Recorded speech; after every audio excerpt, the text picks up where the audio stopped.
que se tornou longo entre o batismo com o Espírito Santo e a parte escatológica da profecia que cumprir-se-á no final da grande tribulação. Isso era que dificultava o entendimento, e dificulta até hoje o entendimento de alguns.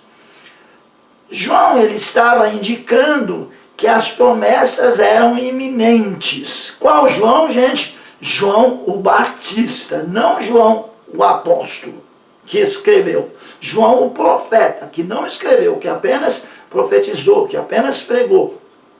João estava indicando que as promessas eram iminentes. E é tempo de arrependimento. Vamos nos arrepender. Porque o Messias vem, o Messias já está presente. E é tempo de arrependimento, e é tempo de produzir frutos dignos de arrependimento. Não é só se arrepender. Não é um arrependimento sem ação. Mas é um arrependimento que levará a produzir frutos dignos de arrependimento. Essa é a pregação de João Batista. João também anunciou um batismo de fogo. De fogo. Nós vemos isso no contexto. O contexto de Mateus, capítulo 3, versículos 11 e 12, e Lucas, capítulo 3, versículos 16 e 17. Então, João também anunciou um batismo. Nós já falamos um pouco sobre ele. No contexto desse pensamento, indica o que nós vamos ver. Veja o que indica o contexto desse pensamento, desse batismo com fogo, ou com o Espírito Santo e com fogo, que João anuncia. Agora de forma bem mais clara, nós já falamos disso, agora vejamos de forma bem mais clara, mais resumida, mas mais clara. Então vejamos, olha, João também anunciou um batismo de fogo, que está no contexto de Mateus capítulo 3, versículo 16, de Mateus capítulo 3, versículos 11 e 12, e Lucas capítulo 3, versículos 16 e 17. É precisamente isto. A seleção dos grãos e a moagem do trigo. É isso que está dizendo lá. A seleção dos grãos. O grão, ele é selecionado e ele é colocado no celeiro. A seleção e a moagem dos grãos, ele é separado da palha, ele é selecionado. A seleção e a moagem dos grãos, do trigo. O trigo ajuntado no celeiro. O trigo ajuntado no celeiro, o trigo ele vem para junto de Deus. E a palha é queimada com fogo inextinguível. Ou seja, é bem claro. Celeiro, Espírito Santo, céu, para o justo, que é o trigo. E fogo inextinguível para a palha. A palha é o ímpio, a palha é a hipocrisia, a palha é a falsidade. Então fica, é claro. Porém é escatológico. Escatológico. O crente, ele é batizado com o Espírito Santo. O ímpio só será batizado com fogo no final dos tempos, quando os anjos separarem a colheita. Quando eles separarem a colheita. Os anjos vão separar. O Evangelho diz isso claramente. Só que para nós tomarmos posse dessas informações, nós temos que ler os 4 Evangelhos. E também o livro de Atos dos Apóstolos, para poder entender essa teologia do Novo Testamento. Porque se nós ficarmos só ouvindo a opinião de cada pregador, nós vamos ter várias opiniões diferentes. Nós precisamos estudar a teologia do Novo Testamento para entender o que realmente o autor de cada texto está dizendo.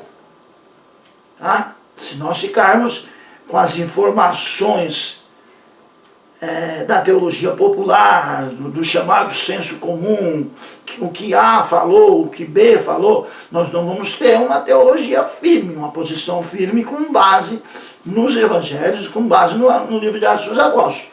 Então, olha, vejamos, revendo, a seleção dos grãos e a moagem do trigo, o trigo ajuntado no celeiro e a palha queimada com fogo inextinguível.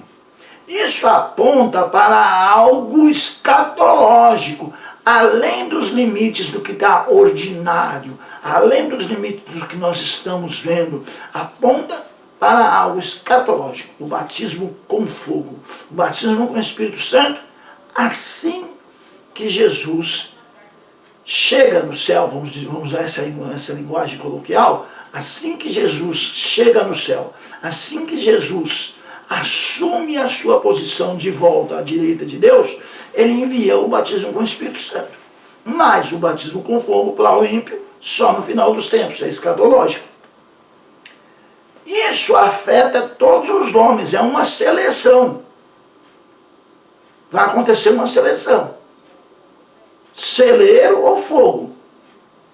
Então, a mensagem de João Batista, que serve ainda para os nossos dias, é uma mensagem de escolha.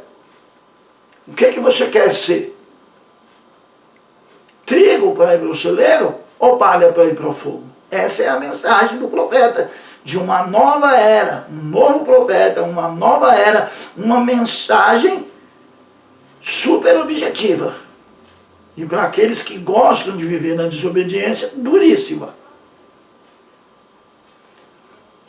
Alguns serão batizados com o Espírito Santo e irão para o celeiro, outros serão mandados embora para o juízo eterno, para o fogo. Para João, sempre lembrando o Batista, o evento do Messias sugere o término da era presente. Estava terminando uma era em que Deus não havia falado por meio de profetas, e a inauguração de uma nova era, da era do Messias. O que eles não entendiam é que o Messias primeiro iria sofrer e morrer, para depois voltar e instalar o reino.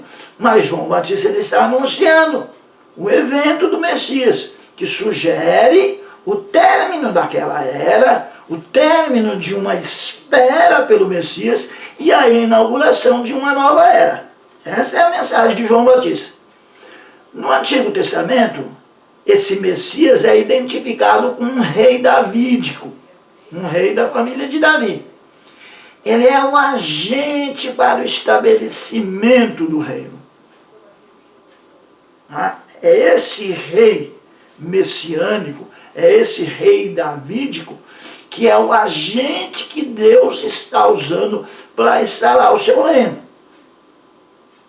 ou para intervir no seu reino. Porque se analisar por um outro ponto de vista, o reino sempre esteve presente. O reino tanto é presente quanto é futuro. Mas isso é um assunto para uma próxima aula. Deus veio agir para salvar o seu povo. E Deus vai julgar os ímpios. Estes dois temas, eles estão presentes no Antigo Testamento e agora aparecem no Novo. Deus vem salvar o seu povo e vem julgar os ímpios. Quando você olha para Malaquias, capítulo 4, versículo 1, você já vê isso. Naum, capítulo 1, versículo 6. Isaías, capítulo 30, versículo 33. Essa ideia de Deus salvar o seu povo e julgar o ímpio, ela já vem do Antigo Testamento. Só que no Novo Testamento ela ganha uma outra amplitude, um outro sentido maior que eles ainda não haviam entendido, que é a atuação do Messias. O Messias primeiro prega a palavra de Deus, primeiro prega o amor, primeiro sofre, primeiro morre na cruz para o perdão dos pecados, para depois os ímpios ser julgados. É isso que os judeus não entendiam e que não entendem até hoje, a não ser o judeu que crê em Cristo. É isso que eles não entendiam. É esse sofrimento, embora estivesse profetizado, mas eles não conseguiam entender, eles só entendiam a questão do estabelecimento político do reino. A questão do sofrimento do Messias, por algum motivo, eles não entendiam. talvez porque estavam cegos pela desobediência. A verdade é que o fato deles não entenderem abriu o caminho, por assim dizer, para os gentios. O evangelho primeiro foi pregado aos judeus e depois aos gentios. A ideia ela é desenvolvida com grande extensão na literatura do período intertestamentário. Essa ideia de um Messias apocalíptico, ela aparece na literatura do período entre o Antigo e o Novo Testamento. Ela aparece ali, no chamado período interbíblico. Ela aparece na leitura apócrifa, na literatura apócrifa desse período, que não vai aparecer na Bíblia, que não é canônica, mas que é conhecida. É conhecida daqueles que estudam a introdução à Bíblia, daqueles que estudam teologia.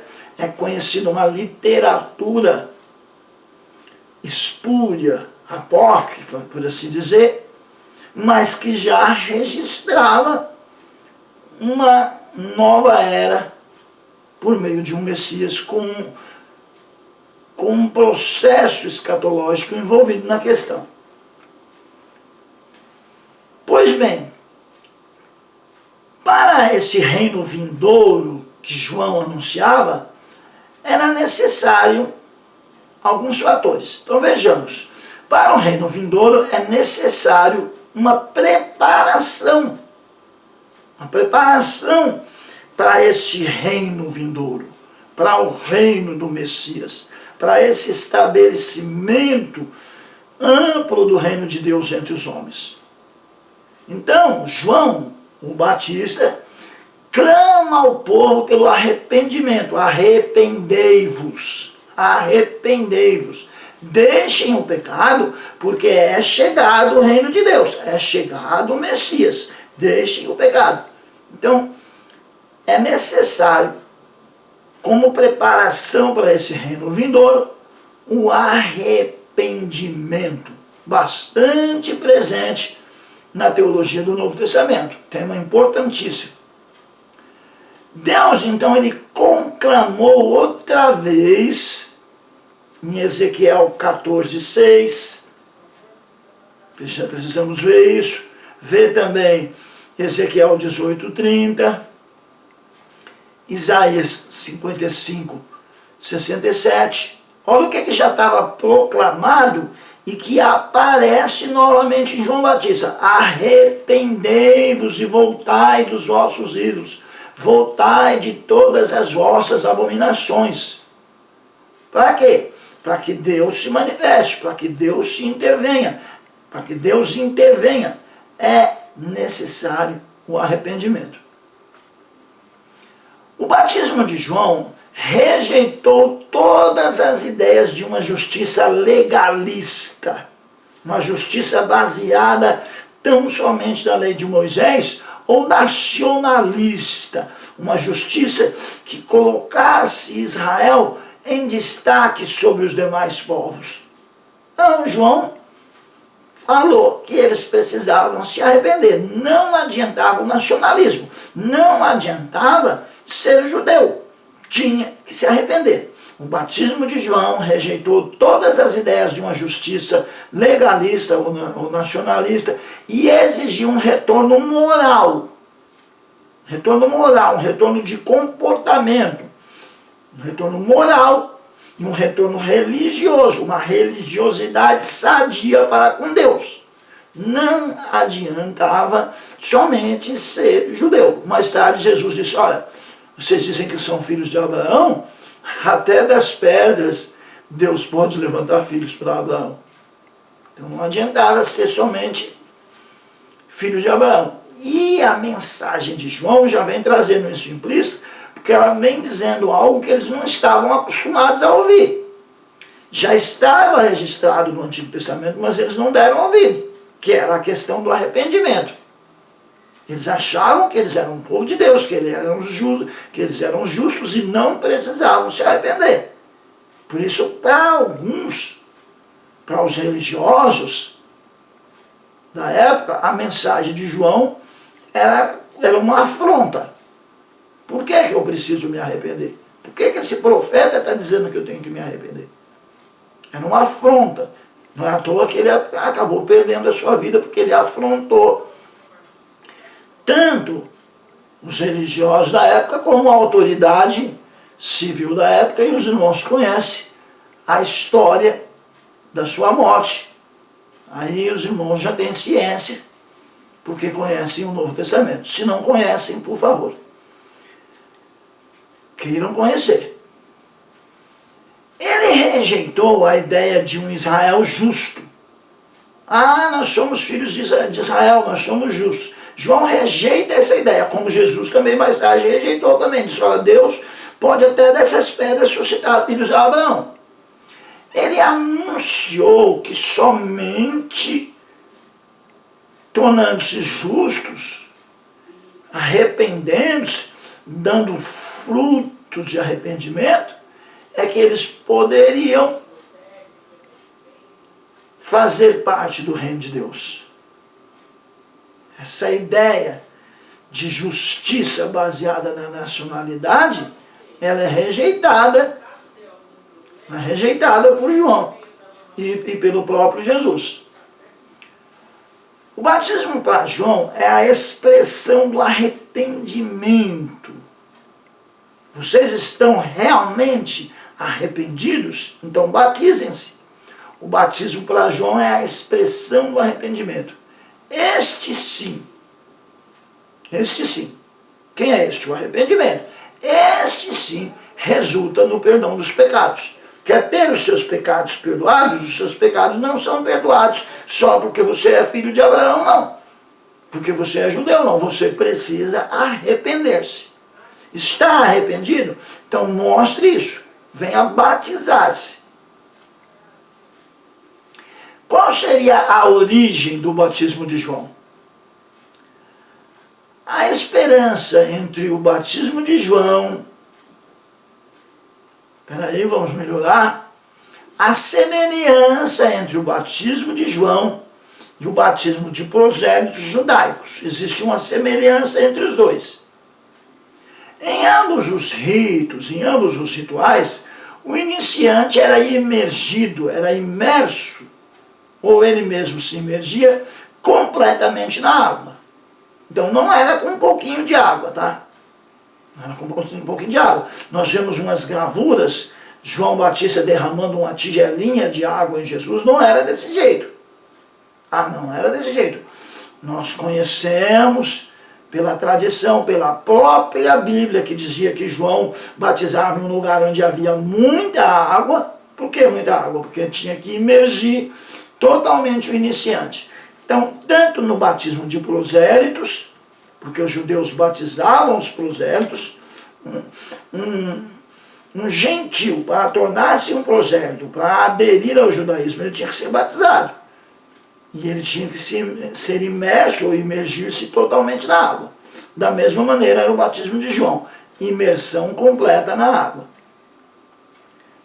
Faziam, tanto num caso quanto no outro, uma confissão de arrependimento ético, arrependimento do seu comportamento, com a sua maneira primitiva de viver. Estou arrependido da maneira com que eu vivo, da forma pecaminosa que eu vivo. Então faziam uma confissão de arrependimento ético e uma dedicação a uma nova vida. Esse rito, tanto para o prosélito, esse ritual, tanto para o prosélito como no caso de João Batista, era necessário que se fizesse apenas uma vez. O batismo de João, de caráter escatológico, tinha por objetivo preparar o povo para a era vindoura. Ele tem um caráter escatológico, ele está ligado a uma era vindoura, ele está ligado aos últimos dias, ele está ligado a um reino futuro. Presente, mas também futuro.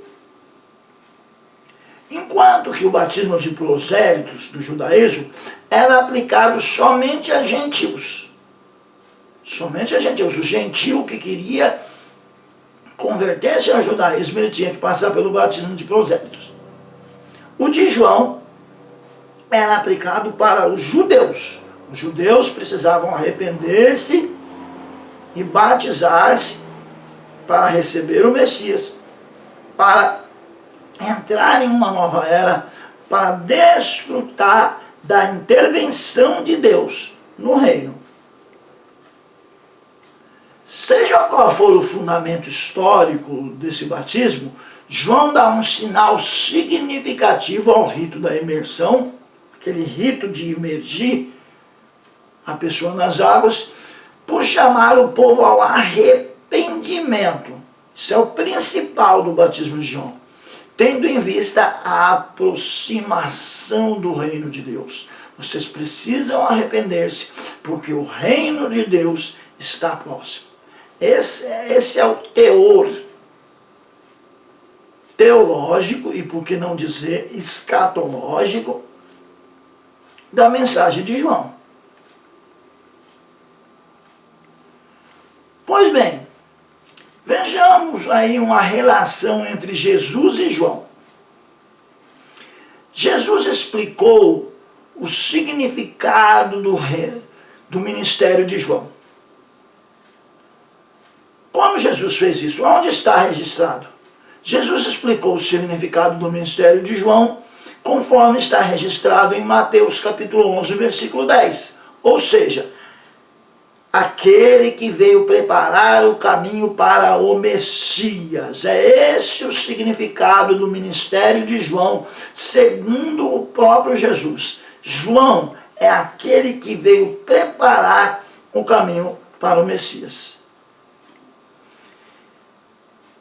Então, há algumas interrogações da parte de João. Quando João ele vai para o cárcere e lá ele ouve falar das obras de Cristo, nós vemos isso em Mateus 11, versículo 2, ele duvidou se de fato Jesus Cristo era aquele Messias esperado. Ele havia anunciado o Messias e agora ele está no cárcere e entra nele uma dúvida: será que eu acertei? Será que é esse mesmo o Messias que haveria de vir? Mas por que entra essa dúvida em João? Porque João havia profetizado um batismo com o Espírito Santo e com fogo. E nenhum dos dois havia acontecido ainda. Ele vai perder a sua vida. Ele sabe que vai morrer, sabe que vai ser executado. E ele não está vendo acontecer o que ele havia pregado, o batismo com o Espírito Santo e com fogo. Então entra nele uma dúvida. Quando ele manda perguntar se Jesus é o Messias ou se ele deve esperar outro, é dito a ele que Jesus está curando. Jesus está curando. Jesus, ao invés de responder, não, fica tranquilo que eu sou o Messias, ele responde com a profecia de Isaías 35, versículos 6 e 7. Ele diz que os cegos estão vendo e os coxos estão saltando de alegria. Isso já aparece lá em Isaías capítulo 35, versículos 5 e 6. Que com o advento do Messias, os cegos iriam ver e os coxos iriam saltar de alegria. É assim que Jesus responde a João.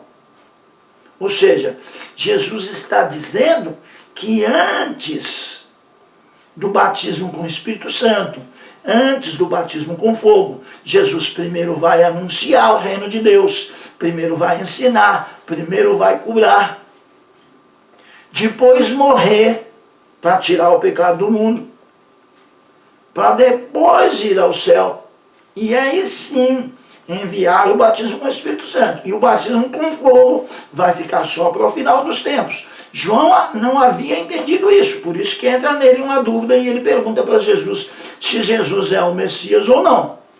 Já pensou? Pense você ser usado por Deus assim.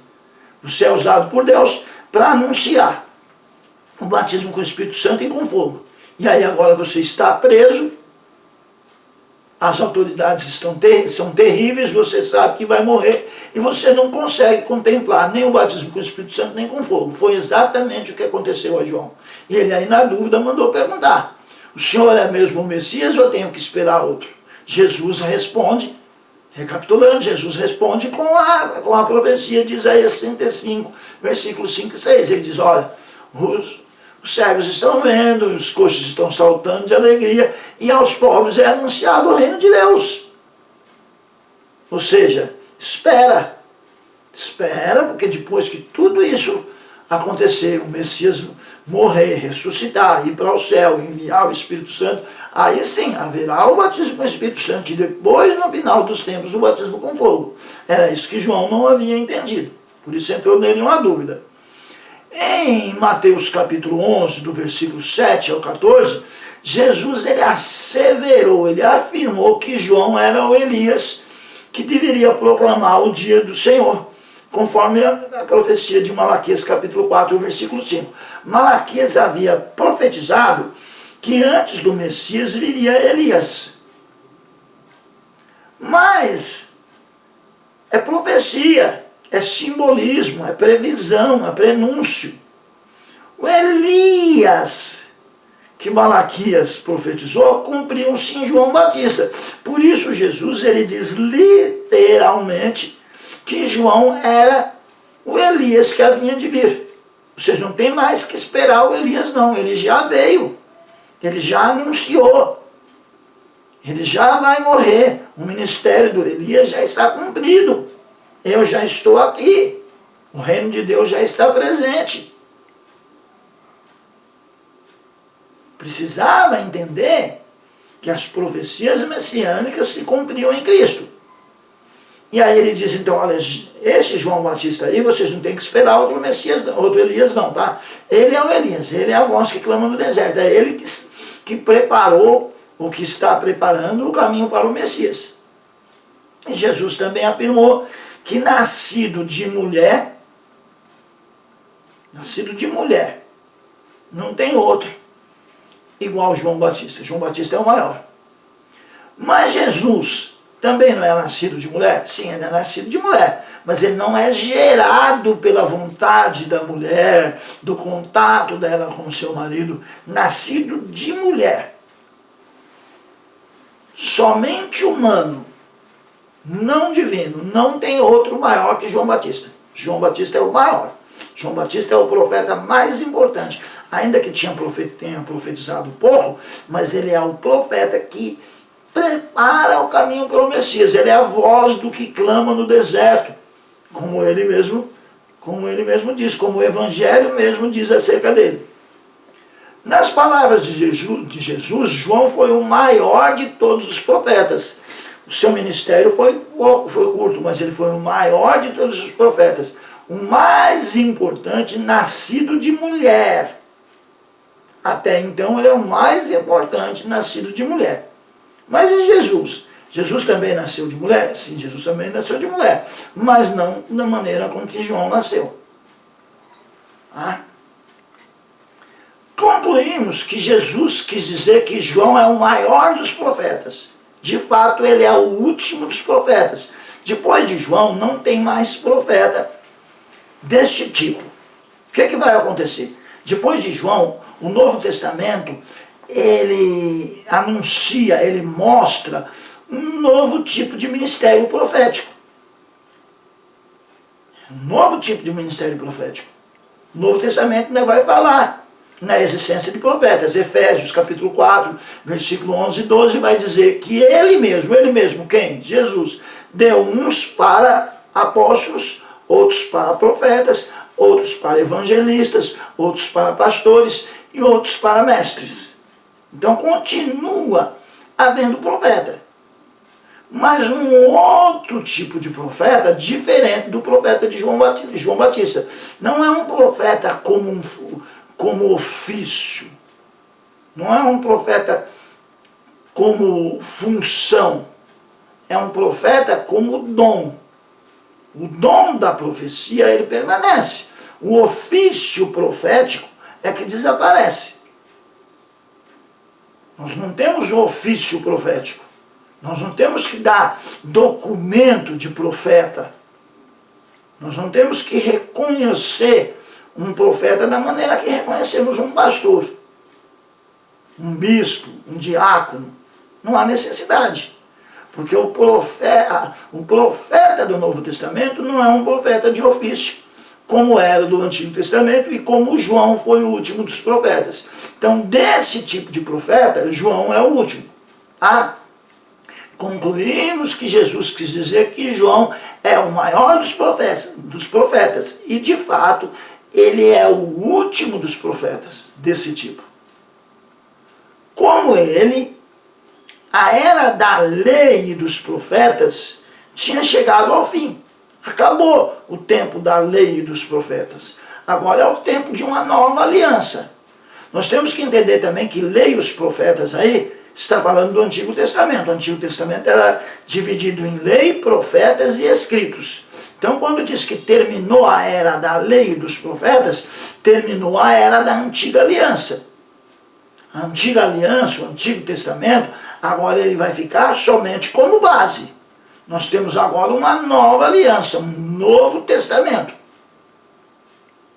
Então, a lei e os profetas, elas terminam em João. A partir de João a coisa fica diferente.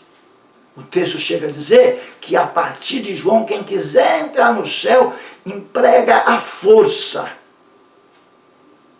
Se nós formos examinar direitinho o texto grego, o que é aplicar a força para entrar no céu? É ser perseverante. Ser perseverante. Agora não resolve mais ser judeu. Aliás, nunca resolveu. Não adianta ser judeu, não adianta ser religioso, não adianta ser filho de pastor, não adianta ser pastor. Para entrar no céu agora tem que aplicar a força, tem que ser perseverante para poder entrar no céu. Essa é a mensagem agora bastante estreita, a porta estreitou bastante a partir de João e de Jesus. A partir dos dias de João, o Batista, o reino de Deus está operando no mundo. Há uma nova operação mais clara, mais direta do reino de Deus no mundo. E um menor nesta nova era, ele desfruta e conhece maiores bênçãos que é desfrutada por João. João foi muito abençoado. Nós agora nessa nova era somos ainda mais abençoados do que ele, porque nós vivemos a era em que o Espírito Santo está mais presente, em que o Espírito Santo está atuando de forma mais ampla. Ele está até batizando os crentes com o Espírito Santo. Os crentes estão sendo imergidos no Espírito Santo. Então nós vivemos uma nova era de maiores bênçãos. Mas para fazer parte